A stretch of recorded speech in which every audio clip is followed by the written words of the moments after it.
दिनांक 25 जुलाई को थाना कर्नलगंज पुलिस को चंद्रिका प्रसाद, जो धौरहरा के निवासी हैं, थाना क्षेत्र कर्नलगंज के, उनके द्वारा सूचना दी गई थी कि उनका बड़ा बेटा अर्जुन राजपूत, जो फूलों की खेती का व्यवसाय करता है, वो 24 जुलाई की शाम को बाज़ार में जाने की बात कह के निकला था और घर वापस नहीं आया।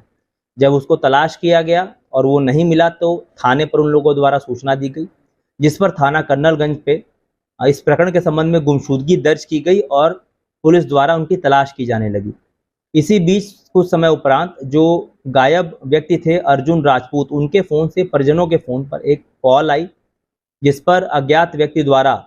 70 लाख रुपए फिरौती की मांग की गई और कहा गया कि यदि पैसा नहीं मिलता है तो उनके बेटे को वो सकुशल नहीं पा पाएंगे।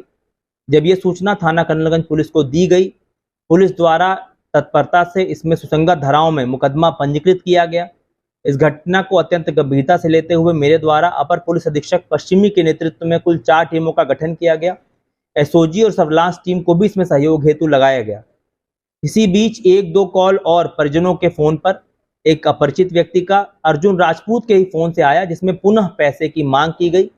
और बाकी जो 2 कॉल्स आई उसमें खुद उसके द्वारा रोते हुए घर पे ये बात बताई जा रही थी कि उसके साथ मारपीट कर रहे हैं।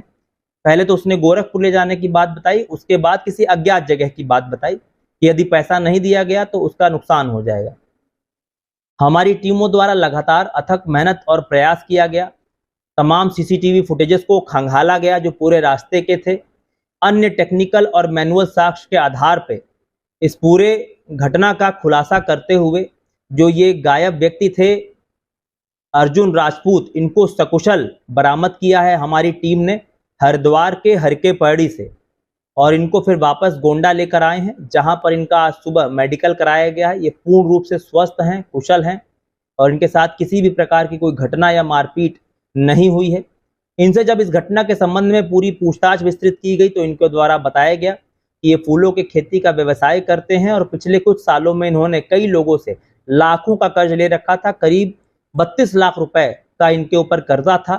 उससे ये लगातार तनाव में रहते थे और खेती में भी नुकसान हुआ था। तो इनके द्वारा इस तनाव के समय ये षड्यंत्र रचा गया दिमाग में कि अपने आप को ये अपहरत दिखाते हुए अपने पिता से यदि कुछ पैसा प्राप्त कर लें तो ये कर्जा भी चुका लेंगे और आगे जो खेती में कुछ इन्वेस्ट करना होगा तो वो भी कर देंगे। इस प्रकार योजनाबद्ध तरीके से शाम को 24 जुलाई की ये घर से निकले और फोन उन्होंने स्विच ऑफ किया। कुछ घंटों बाद अपनी ही आवाज बदल कर इन्होंने परिजनों को फोन कर गुमराह करने का प्रयास किया गया और उस वक्त ये चारबाग लखनऊ में थे, लेकिन घर वालों को अपनी लोकेशन इन्होंने गोरखपुर में होना बताया। उसके बाद ट्रेन के माध्यम से ये सीधे हरिद्वार पहुंचे और हरिद्वार में आप सभी जान रहे हैं कांवड़ का समय है, वहां बहुत भीड़ लाखों श्रद्धालुओं की है, उसी के बीच ये रह रहे थे और वहां पर किसी अज्ञात अपरिचित व्यक्ति को, जो ये बता रहे हैं कि कान साफ करने वाला व्यक्ति था, उसको 100 रुपए देके इन्होंने पुनः अपने घर पे कॉल कराई ताकि एक अपरिचित की आवाज लगे और पुनः पैसों की मांग की। इनको हमारी टीमों द्वारा वहां दिन भर जो पुलिस टीम थी वो कांवड़ियों के वेशभूषा में वहां डटी रही और लगातार अपनी सूझबूझ और कड़ी मेहनत के बाद इनको वहां पर सकुशल बरामद कर लिया और इस प्रकार उनको यहाँ वापस गोंडा लेकर आए हैं। और जो इस सराहनीय कार्य करने वाली हमारी पुलिस टीम है उनको मेरे द्वारा इस सराहनीय कार्य के लिए 10,000 रुपए के नगद पुरस्कार से पुरस्कृत किया गया है और प्रकरण के संबंध में अग्रिम वैधानिक कार्रवाई अमल में लाई जा रही है।